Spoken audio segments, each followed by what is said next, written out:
네, 5월 가계 체감 경기를 나타내는 소비자 심리지수가 넉 달 만에 상승 전환한 수치가 나왔습니다. 긴급 재난지원금 지급과 같은 경기 부양책이 소비 심리를 끌어올리는 데 긍정적인 영향을 미쳤다, 이런 분석도 나오는데요. 정치권에서는 정의연 의혹을 둘러싼 논란이 계속되는 가운데 윤미향 당선인은 이렇다 할 해명 없이 지금 잠행을 이어가고 있습니다.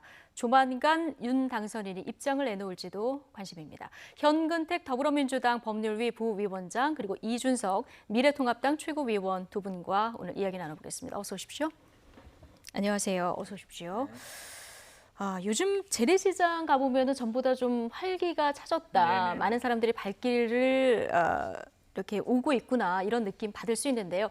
긴급 재난지원금 효과다, 이런 분석도 나옵니다.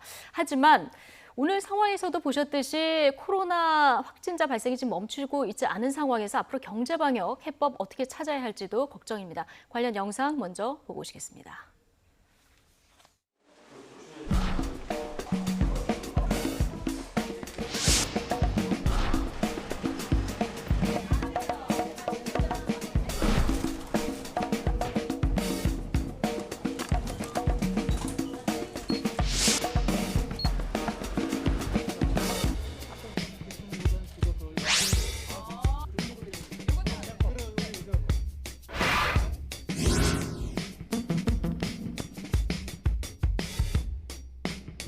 경제 위축으로 허리띠를 졸라매었던 국민들의 마음이 와닿아서 가슴이 뭉클하기도 합니다.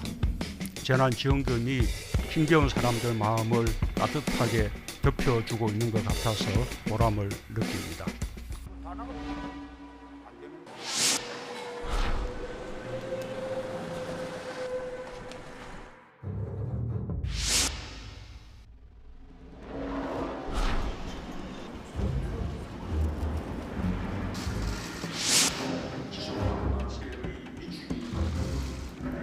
지금은 경제 전시 상황입니다.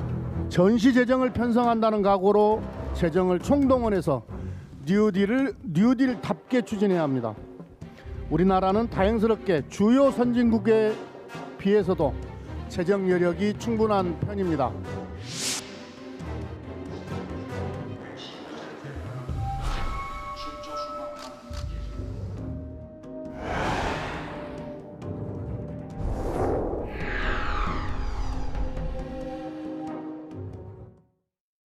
네, 경제 방역 해법 앞으로도 좀 찾아봐야 되는데 일단 긴급 재난 지원금 지급 대상 가구 한 95% 정도가 수령을 했다고 네네. 합니다. 그러니까 기부로 애국하는 것보다는 소비로 애국하는 국민들이 훨씬 많네요. 예. 그러니까 아마 이게 뭐 기부가 생각보다 적다 이런 말씀이 있는 것 같은데 저는 그런 얘기 할 필요 없다고 봅니다. 왜냐하면 이게 뭐 쓰는 것도 중요하거든요. 예. 우리 최문순 강원지사도 이거 써라 그랬으니까요. 그리고 뭐 가보시면 알겠지만 아마 시장이나 이런 데 가보면 많이 붙여 있습니다. 재난지원금 사용됩니다. 네. 이렇게. 왜냐하면 어찌 보면 그거를 쓰는데 대부분 보면은 뭐 식자재를 사거나 아니면 뭐 미용실 가거나 이게 일상에서 쓰는 거거든요. 근데 저는 그래서 어쨌든 지금 소비 심리가 100 정도가 어찌 보면 평균으로 보는데 굉장히 낮은 거예요. 지금 71 정도면 굉장히 낮은 건데 그래도 조금 올라간 거. 지금 60% 정도 올라갔는데 이 정도면 그래도 이 재난지원금의 성격 물론 아마 다 반영된 건 안 같습니다. 아마 6월 달에도 조금 더 나타날 것 같은데요.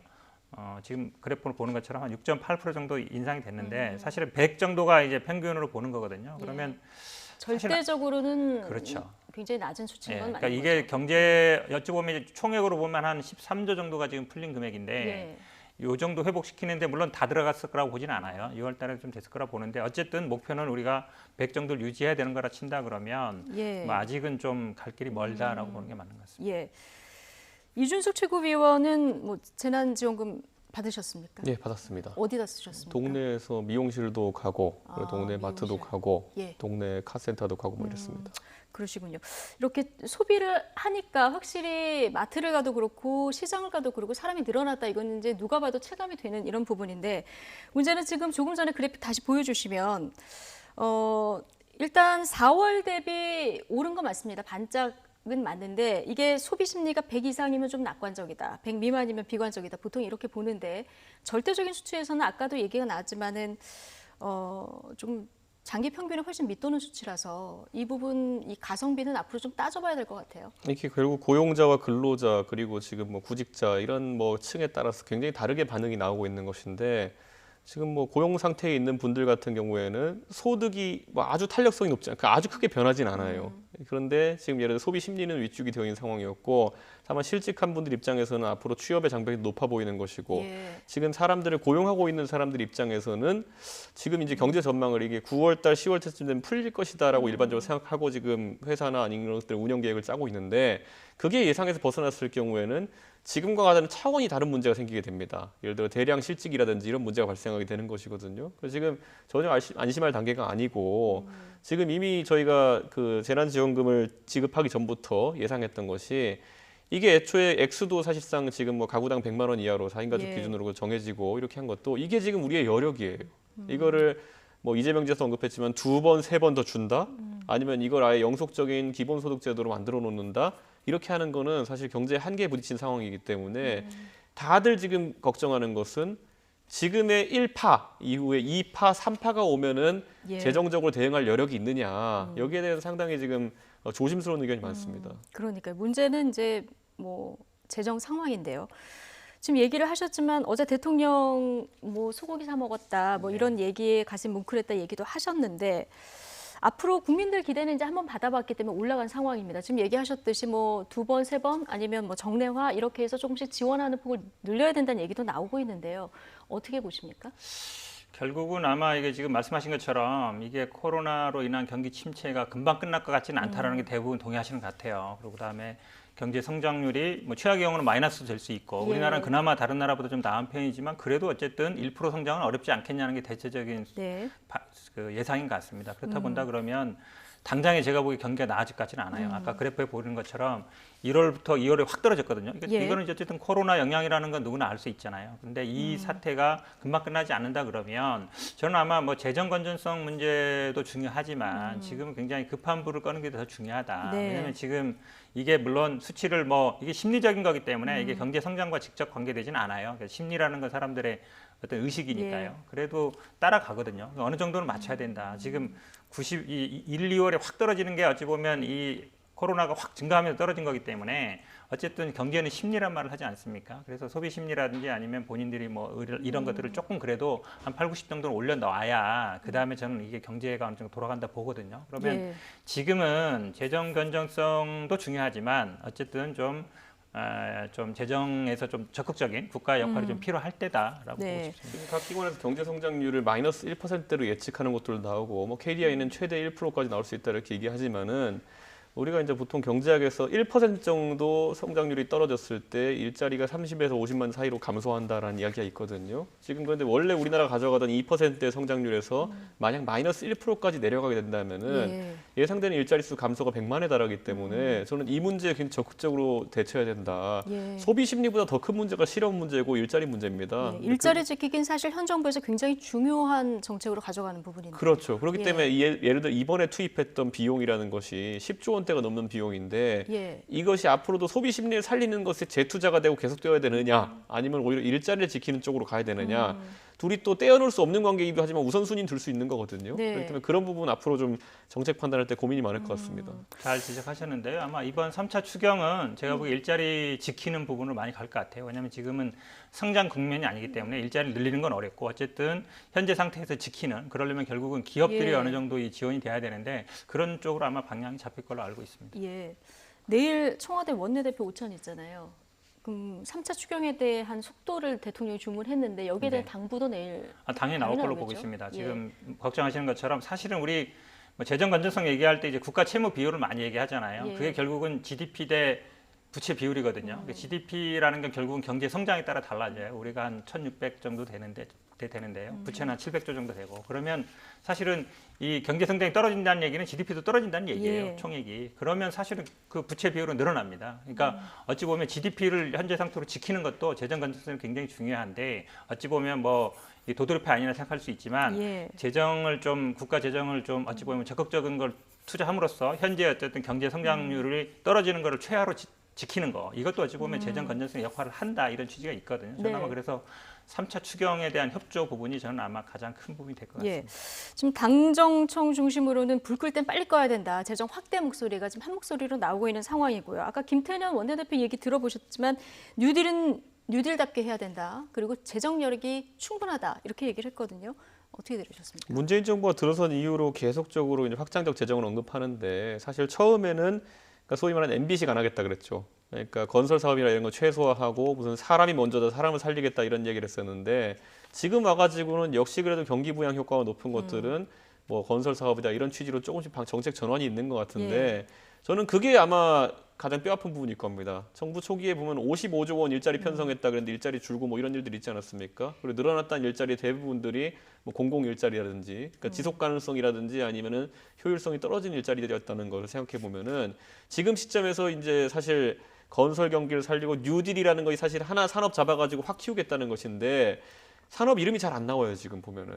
예전에 무슨 반도체 굴기 뭐 이런 거 했던 것처럼 뭔가 특정 산업을 발전시키겠다는 정책적 의지가 실제 발전으로 이루어지는 시대냐 이거에 대해서도 진단이 필요한데 문재인 정부가 만약에 이번에 3차 추경을 통해 가지고 또다시 언발의 오줌 누기식인 공공 일자리 늘리기에 매진하겠다 이렇게 한다면은 야당 입장에서는 우려를 가지고 볼 수밖에 없는 사안이죠.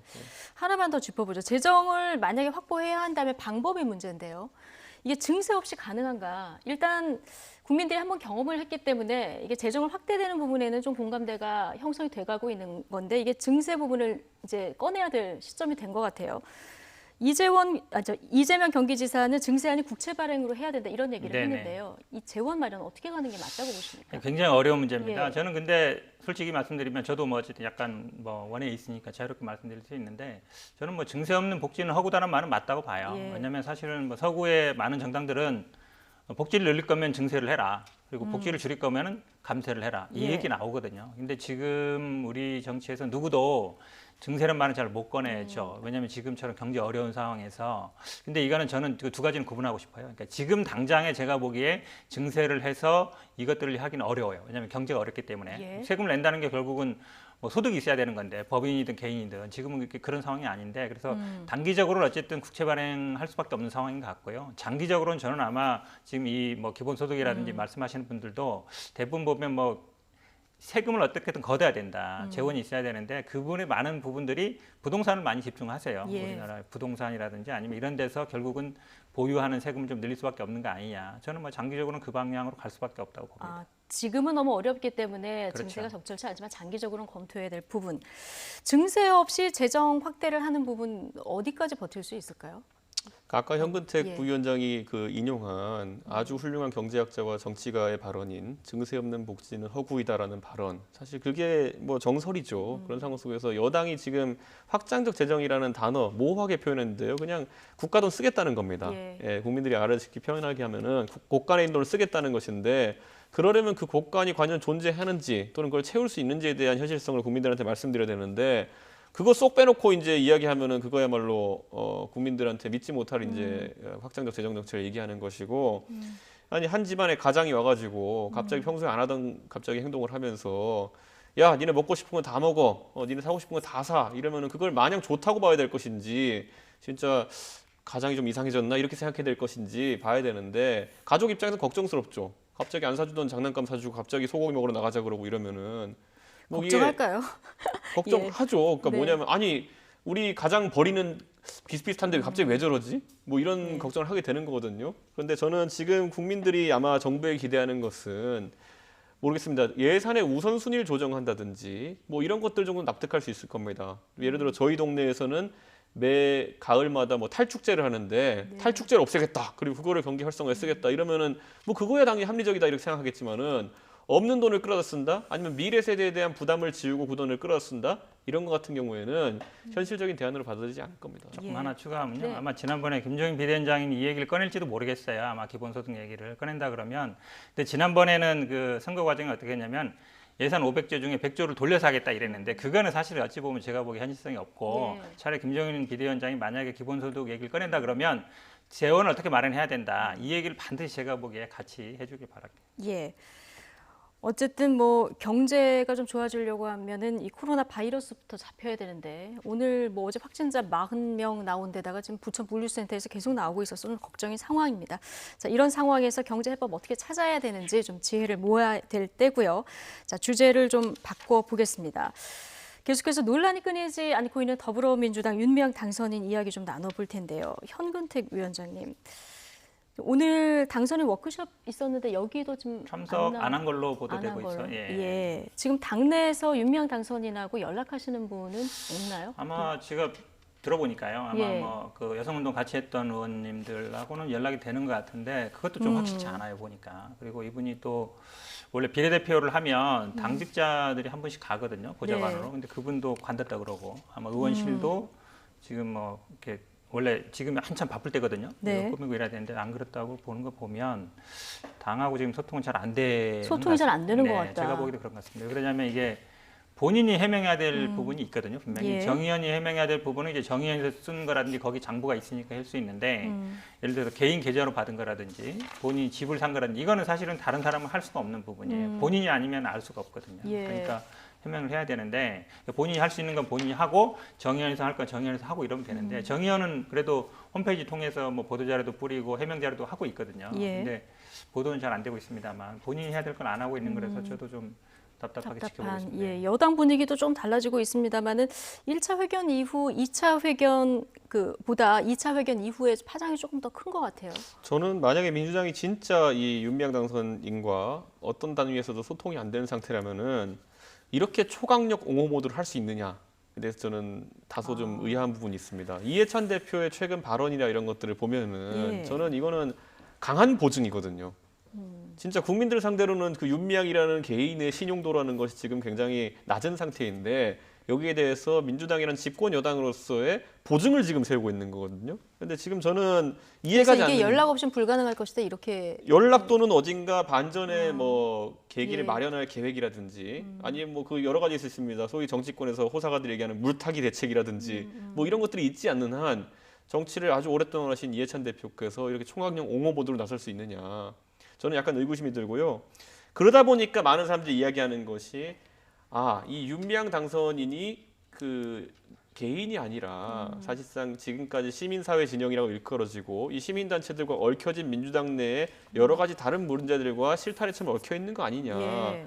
윤미향 당선인의 남편분 같은 경우에는 보면은 뭐 다른 일들을 많이 활동하시는 걸로 보이고 보도들이 나오지 않습니까? 그러다 보면은 윤미향 당선인 개인이 뭐 민주당의 보증을 이제 서서 이렇게 버티고 있는 모양새도 되겠지만은 반대로 윤미향 당선인도 민주당에 대해 가지고 여러 가지 믿는 구석이 있는 것이 아니냐. 예. 이건 뭐 합리적인 의심입니다. 그래서 저는 예. 이 부분에 대해서 민주당이 과도한 옹호를 지속한다면은 많은 국민들은 저 사람 책 잡힌 거 아니야? 저 사람한테 예. 당이 책 잡힌 거 아니야? 이런 생각할 수도 있습니다. 너무 과도한 의지인 것 같고요. 예. 아마 뭐 소통은 되고 있는 것 같습니다. 근데 뭐 해명하라 그랬는데 잘 안 되고 있는 상황인 것 같은데 준비하고 네. 있는 걸로 이제 보도되고 있어서 예. 저도 뭐 듣기는 뭐 이번 주 내로 아마 해명을 할 거다 이렇게 이번 주 듣고 내로. 있는데 그렇죠. 예. 근데 모르겠습니다. 뭐 저도 직접 소통을 한 건 아니니까. 근데 지금 말씀하신 것처럼 뭐 이해찬 대표께서도 어쨌든 사실관계 확인한 다음에 조치 취하는 게 맞다. 지금 여러 의혹, 예를 들어서 그 돈을 다 빼돌려 가지고 집을 산 거 아니냐 이런 식의 의혹 보도들이 있는데 그거는 확인해 봐야 되는 예, 부분이다. 예. 이런 말, 이 정도 취지지. 뭐 말씀처럼 뭐가 책 잡힌 게 있어가지고 그런 정도 관계는 아니에요. 아니 왜냐하면 일반적으로 정당에서 이런 일들이 있으면은 보통 하는 단계가 정치적인 해법, 예를 들어 먼저 제명을 한다든지 당원권 정지, 탈당을 하도록 유도한 다음에 나중에 문제가 없으면 복귀해라 이렇게 하는 경우가 일반적이거든요. 실제로 그런 절차를 통해서 복귀하신 분도 있고요. 지금 민주당의 의원 중에서. 그렇기 때문에 저는 그때의 어쨌든 원칙에 비해 가지고 그때 원칙과 다르다. 지금은 굉장히 그 적극 보증 및 옹호 모드입니다. 그런 면도 약간 있어요. 그러니까 비례대표라는 게 약간 또 지역구 의원들은 이제 탈당했다 들어오고 이런 게 있는데 이제 비례대표가 좀 그렇지는 않습니다. 당에서. 예. 어쨌든 뭐 더불어시민당에서 비례대표 당선됐지만 지금은 민주당 신분이니까요. 이해찬 대표 1차 회견 이후에는 이제 윤미향 당선인에 대한 개별 의원들 함구령 내렸다 이런 보도도 나왔었는데 지금은 민주당 내 분위기가 좀 달라지는 것 같긴 합니다. 이용수 할머니 2차 기자회견 이후에 계속해서 윤 당선인 거취에 대한 입장이 당내에서도 나오고 있는데요. 듣고 오시겠습니다. 이제는 윤미향 우리 당선인이 해명할 것은 해명하고 오해가 있으면 풀고 또 혹 잘못한 게 있으면은 미숙하게 회계 처리한 거 있으면은 이제 그 부분에서는 또 사과할 건 사과하고 네. 이건 정치인으로서 정치인이 아니더라도 당연히 해야 되는 것이거든요. 저는 당 안에서 뭐 혼란하게 무슨 얘기가 나가는 거에 대해서는 뭐 저도 별로 바라진 않습니다. 다만 제가 처음에 이 자리에서도 분명하게 말씀드린 것처럼 회계 투명성이라고 하는 건 대한민국 국민들의 보편적인 이제 상식 수준이다. 상식이죠. 지금 강창일 의원과 박용진 의원의 얘기를 듣고 오셨는데 정치인이 아니더라도 당연히 해야 하는 것 이 얘기가 있었고요.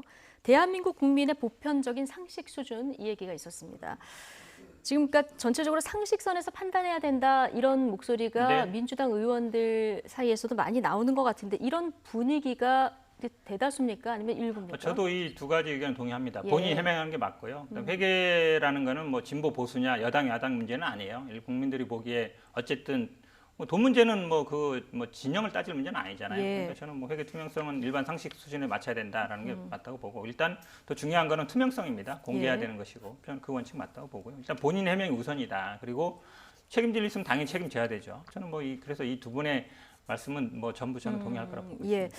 오늘 여론조사를 보니까 윤미향 당선인의 거취를 어떻게 해야 되느냐 여론을 물어봤는데 사퇴해야 한다가 70.4%고요. 사퇴할 필요가 없다가 20.4%, 잘 모른다가 9.2%인데 이런 여론도 당내의 어떤 분위기와 같이 간다 이렇게 보면 될까요? 중요하죠. 왜냐하면 예. 지금 어쨌든 가장 큰 문제는 이제 본인이 이제 해명을 안 하고 있다는 것이고요. 당에서도 어찌 보면 뭐 오늘 여론조사 결과가 아마 거의 처음 나온 것 같은데 저희 당 지지자들 중에도 거의 뭐 반 정도는 아마 탓해야 된다는 의견인 것 같아서 저는 뭐 이 여론도 굉장히 중요하게 의미 있게 받을 걸 보고 있습니다. 예. 본인 해명이 안 나오기 때문에 지금 더 상황이 안 좋은 거죠. 그렇죠. 네. 상황이 더 안 좋아지는 상황인데 국민들 사퇴해야 된다 70%를 넘은 어떤 부분이 가장 큰 영향을 미쳤을까요? 뭐 여론조사가 뭐 정치 판단의 기준이 되어서는 안 된다 이런 생각하고 있지만은 예. 반대로 지금 이 수치는 윤미향 당선인의 해명이라는 것이 부적절하다 또는 뭐 부족하다. 충분하지 못하다. 예. 뭐 이런 생각을 지금 국민들이 하고 있다는 의미거든요. 뭐 이 수치라는 것은 윤미향 당선인이 준비하고 있다는 해명이 뭐 적절하다면 어느 정도 변화가 있을 수 있는 거고요. 속단하지는 않겠습니다. 하지만 지금 시점에서 사실 이게 20일 가까이 숙성된 이슈거든요. 그럼에도 불구하고 단체 입장에서나 윤미향 당선인 입장에서 했던 해명들이 만족스럽지 못했다는 걸 의미하는 것이고 오늘 모 언론인 같은 경우에는 또다시 뭐 이 안성 쉼터의 뭐 건축비나 이런 걸 봤을 때 합리적인 수준이다라고 옹호를 하는 그런 모양새가 나왔는데 글쎄요. 그런다고 해가지고 국민들이 지금 이 모든 전반의 위안부 관련 활동이라는 운영된 방식이라는 것이 합리적이라고 생각할지는 의문입니다. 그래서 저는 민주당이 뭐 양정숙 당선인에 대한 판단을 할 때는 뭐 대중이 기대하는 것보다 신속하게 움직이더니만은 지금 이 윤미향 당선인에 대해 가지고는 굉장히 뭐 느릿느릿 또는 기대치 이하의 아까 말했던 보증을 서는 수준까지 가는 거로 봐가지고 저는 둘 사람이 다르다. 당내에서 네. 차지하고 있는 정치적 위치가 다르다 이런 생각밖에 할 수 없습니다. 지금 의혹은 계속 나오고 있고요. 통합당에서는 TF까지 구성한 상황인데요. 앞으로 어떻게 대처하실 겁니까? 사실 미래통합당이 이 문제에 대해서 굉장히 조심스러운 것은요. 지금까지 이런 문제에 대해서 언급을 조금만 하더라도 실제로 이번 그 윤미향 당선인에 대한 의혹 제기 초기에도 보면은 뭐 미래통합당과 보수 언론이 공작을 짜려고 한다는 식의 어쨌든 친일 반일 프레임을 또 예. 이제 만들려고 했던 것이 지금의 여당 수뇌부였거든요. 그러다 보니까 저는 그런 부분에 위축되어가지고 지금까지 야당이 할 일을 못했다 이렇게 보는 것이고 이제는 이 문제를 넘어서 가지고 좀 주변에서 도와주시는 분들이 많이 생겼습니다. 시민단체 경험도 많으시고 진보 진영에서 활동하시다가 또 저희 도와주시는 분도 계시고 하면서 실제로 이 일이 단순히 윤미향 당선인 개인의 일탈인지 아니면 지금까지 있었던 구조적인 어떤 그 시민사회단체 문제인지 아니면 범미비인지 이런 것들 따져보기 위해 저희 TF 활동할 겁니다. 예.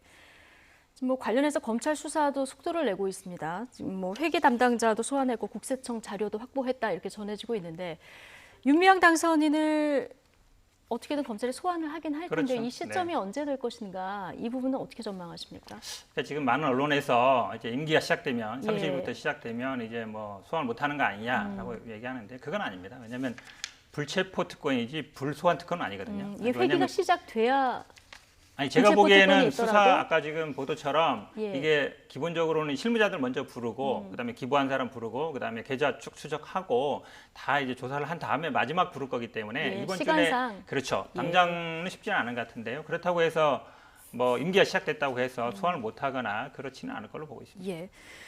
자, 이용수 할머니 2차 기자회견 이후에 일각에서는 뭔가 좀 배후가 있는 거 아니냐 이런 음모론도 제기가 되고 있는데요. 관련해서 또 불편한 시각도 함께 나오고 있습니다. 함께 듣고 오시죠.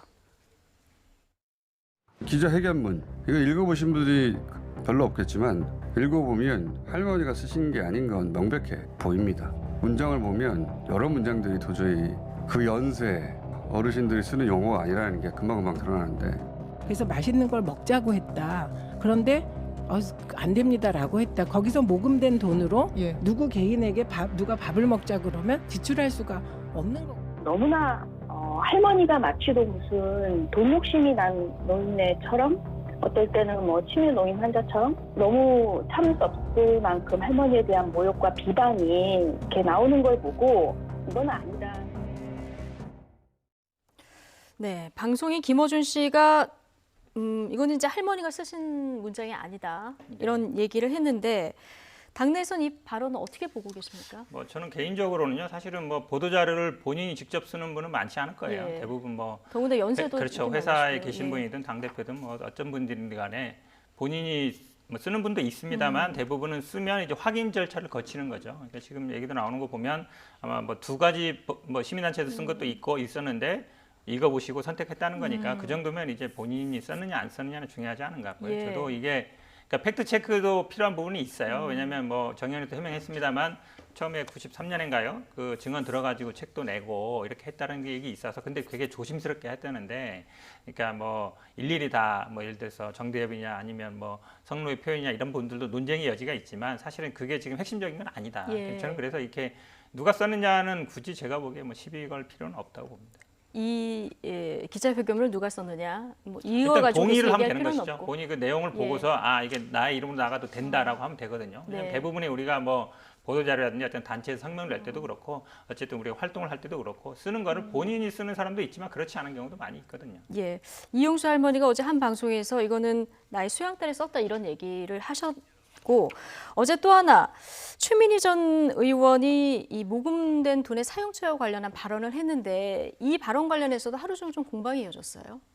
회계적으로 그 모금된 돈을 바탕으로 해서 할머니에게 직접 지원을 해가지고 그 식사를 대접했다 해가지고 전혀 문제될 일이 없습니다. 그거는 예, 실질적으로 그거를 뭐 단체 내에 그리고 뭐 비용으로 처리했다 해도 전혀 문제가 없습니다. 예. 그런데 그것에 대해 가지고 모금된 돈으로 밥을 사줄 수 있느냐 이런 논란 자체는 그거야말로 부차적인 논란이고 할머니도 그거를 뭐 밥을 못 얻어먹어가지고 좀 화났다 이런 얘기가 아니거든요. 그게 하나의 상징적인 의미거든요. 예. 그러니까 그렇게 해서 모금 행사에 가가지고 실질적으로 위안부 활동을 알리기 위해서 위안부 관련 활동을 알리기 위해서 노력했음에도 불구하고 그럼에도 불구하고 식사마저도 부실하게 대접했다라는 것이 하나의 상징적인 의미인 것인데 그걸 뭐 그거 화나가지고 좀 기자회견하는 것처럼 호도한다든지 이렇게 하는 것도 아주 안 좋은 모습이고 제가 사실 아까 김어준 씨 녹취 같은 발언이 나오고 또 그런 어떤 다른 분들을 위해서 컨트롤된다는 의식이 주장이 있는 것 같아가지고 저는 제가 그날 공교롭게도 대구에 다른 볼 일이 있어가지고 대구에 갔다가 그 기자회견장에서 인터뷰 호텔에 제가 잠깐 들렸었습니다.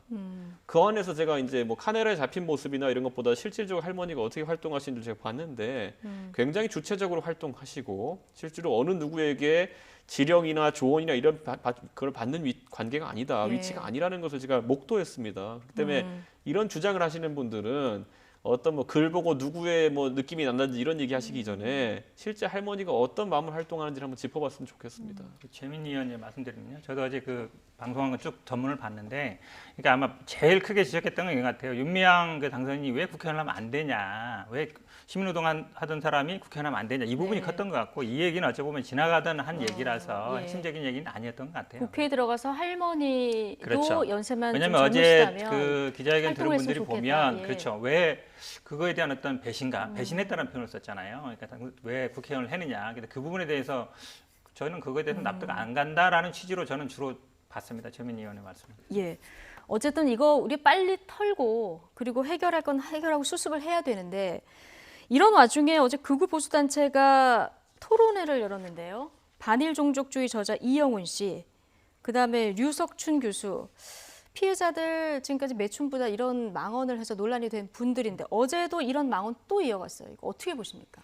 저는 이분들이 나와가지고 하는 주장이 사실 예. 책에 쓰고 이런 건 학술적인 주장이거든요. 근데 이렇게 실제 이제 정의연을 비판하는 과정 중에서 할머니들의 명예를 훼손할 수 있는 발언들을 한다는 거는 상당히 우려스럽고, 저는 이분들이 사실 정치 성향상 보수에 가까운 분들이기 때문에 이래서 지금까지 미래통합당이 이런 문제에 대해서 적극 개입하는 것에 대해서 좀 주저했던 부분이 있습니다. 왜냐하면 당과 직접적으로 관련이 없는 분들이거든요. 네. 다만 굳이 대한민국을 절반으로 가르면은 당과 가깝다고 인식될 수 있는 분들이기 때문에 상당히 조심스럽고, 저는 지금 상황에서 이분들이 과거에 학설로서 주장했다가 배척당한 것들을 섞어가지고 이제 다시 이야기하려고 한다면은 그 예. 부분은 국민들이 단호하게 거부해야 된다. 지금 문제는 정의연이란 단체가 회계상으로도 투명하지 못했고 활동 목적에 있어서도 할머니들이 원하는 방향과 다른 방향의 활동했다는 것을 지적하기 위해서 지금 언론과 국민들이 관심을 가지고 네. 있는데, 이분들은 굉장히 소수 학설을 가지고 지금 나와서 본인들 학설을 주장하고 계신데, 저는 이거는 철저하게 좀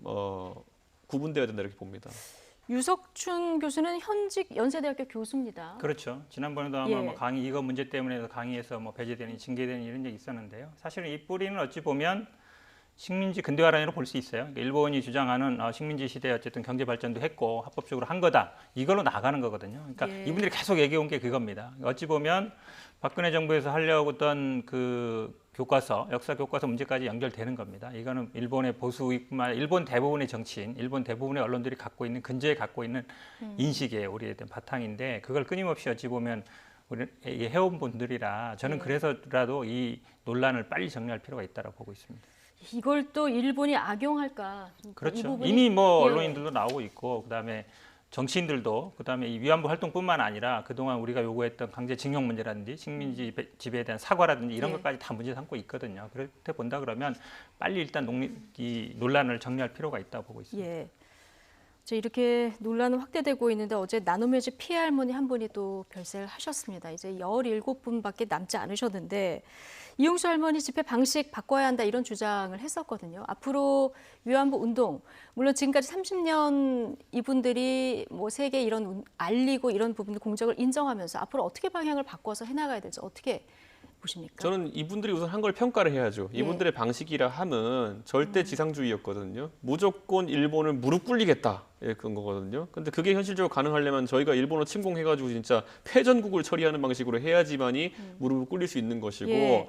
국제 간의 이런 협상의 통례나 이런 것들을 봤을 때는 사과와 배상에 대해 가지고 명확한 지점들을 요구하고 거기에서 협상을 해야 되는데, 2015년에 위안부 합의가 미진했다는 이유, 뭐 그것도 뭐 합리적인 측면이 있습니다만은 그걸 바탕으로 해가지고 전면 무효화를 지금 했고, 지금 이제 문재인 정부에서도 그렇고 시민단체에서도 그렇고 파기 쪽으로 방향을 틀었었어요. 예. 자, 그러면 이 문제라는 것은 할머니들이 한 분 한 분 돌아가실 때마다 우리의 협상력이라는 것이 떨어질 수밖에 없는 그런 문제입니다.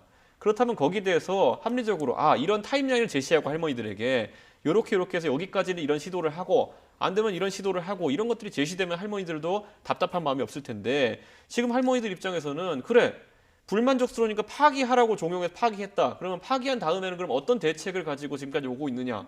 문재인 정부 집권한 지 지금 3년이 넘었지만은 이 문제에 있어가지고 파기 이후의 움직임은 또는 뭐랄까요? 아니면 이정표라는 건 보이지 않거든요. 예. 그러니까 저는 이런 부분을 빨리 정부에서 할머니들에게 솔직하게 제시하고 단체들도 그 방향성에 맞춰가지고 활동을 전개해 나가야 되는 것이 아닌가 이런 생각을 합니다. 예. 할머니들이 어떤 생각을 갖고 있는지 이 부분이 중요합니다. 가장 네. 중요한 것 같은데요. 현문택 위원장님은 저는 어떻게 이제 나가야 두 된다고 가지 면이 보십니까? 좀 있는 것 같아요. 그러니까 예. 왜냐하면 지금 할머니 17분 계신데 예. 지금 나눔의 집에 5분 계시고 지금 어찌 보면 이제 정대에서 한 분 모시고 있는 건데, 저는 아마 이 운동하는 분들이 할머니를 직접 모시는 건 제가 보기에 이제 좀 구분할 필요가 있다고 봐요. 지금 남은 분들은 물론 국가에서 지원도 해주지만 그러니까 좀 분리할 필요가 있다. 할머니들이 증언도 필요하고 활동도 필요하지만 어찌 보면 약간 이 이용수 할머니도 볼모로 잡혔다라고 본인 생각하시는 게 이게 같이 묶여 있기 때문에 그러거든요. 그래서 예. 그럼 지금 나눔의 집도 어찌 보면 지금 조계종에서 그걸 관리한다 그러는 건데 과연 그게 맞느냐를 좀 따져봐야 될 것 같아요. 그래서 일단 시민운동은 이 할머니들 모시는 것과는 별개로 일단 저는 뭐 한 단체로 굳이 제가 국가에서 나서서 이걸 묶거나 이렇게 할 필요는 없다고 봅니다. 시민단체라는 예. 건 그렇게 활동하는 게 아닌 것 같고요. 근데 그거는 그렇게 정리하면 될 것 같은데, 지금 말씀하신 것처럼 자꾸 2015년 합의 자체가 문제예요. 그러니까 이게 사실은 어찌 보면 하지 말았어야 될 합의를 한 건데, 뭐 말씀처럼 당연히 뭐 우리가 뭐 일본을 뭐 침략할 수는 없는 것이고요. 일본이 어찌 보면 뭐 진솔하게 사과하고 배상하는 문제가 됐었는데 지금까지 계속 안 그래왔거든요. 그러니까 우회적으로 다른 시민단체 통해서 그 국가는 책임 없는 것처럼 이거는 이제 강제징용의 배상 문제도 연결되는 문제예요. 그래서 저는 어쨌든 우리 입장에서는 이 원칙을 견지할 수밖에 없다. 물론 할머니들 살아계실 때 이 문제를 해결하는 게 좋지만 안 되더라도 우리가 그렇다고 해서 그 전에 그런 일본이 제시하는 걸 우리가 그냥 우회적으로 지급되는 걸 받고 우리가 말겠다 이렇게 할 수는 없는 문제라고 봐요. 역사적인 문제이고 그다음에 우리가 어찌 보면 국가의 자존심과 관련된 문제이기 때문에 간단히 해결할 문제는 아니라고 봅니다. 어려운 그 회견하시면서 이용수 할머니가 데모 방식을 바꾸자는 거지 이걸 끝내자는 건 아니다. 이 얘기를 하셨거든요. 그러면서 제시한 방법이 한일 학생 간의 교류를 하면서 교육을 나가자 이런 얘기를 하셨습니다. 근데 이게 실효성이 있을까 이런 얘기가 나와요. 짧게 마지막 답변 듣겠습니다. 저는 예산의 우선순위를 정의연에서 잘못 투입했다 이렇게 보는 것이 이런 단체들이 결국에는 활동하는 데 있어가지고 일본 측에 이런 걸 많이 알려야 일본이 바뀝니다. 무슨 말이냐면 일본에 있는 젊은 뭐 학생들이나 이런 사람들이 뭐 그들에게 가해자 마인드를 심어주라는 건 아니지만은 있었던 일의 진상을 잘 알고 실제로 이게 국가적으로 반성해야 될 일이라는 것을 퍼뜨리게 되면은 그것이 일본 내에서도 여론이 일어가지고 아, 이 문제는 빨리 우리가 사과하고 넘어가자라는 것이 생기는 것이지 지금 상황에서 하는 것처럼 서울의 일각에서 매일매일 집회를 해가지고 뭐 항의 기자회견을 하고 이렇게 하는 방식으로는 한계가 있다는 것을 이용수 할머니가 인식하는 것이고 그건 할머니들이 결국 살아계실 날이 유한하다는 것에 기인하는 것이기 때문에 빨리 방향 전환해야 됩니다. 위안부 10초만 말씀드리면 10초요. 네. 사실은 우리 그동안 그렇게 해왔어요. 근데 일본이 잘 안 받아들인 거죠. 어쨌든 그런 방식에 대해서는 고민할 필요가 있다고 봅니다. 어쨌든 위안부 운동 앞으로의 방향 좀 이 기회에 좀 철저히 따져봐야 될 것 같습니다. 현근택 더불어민주당 법률위 부위원장 그리고 이준석 미래통합당 최고위원 두 분과 함께했습니다. 고맙습니다.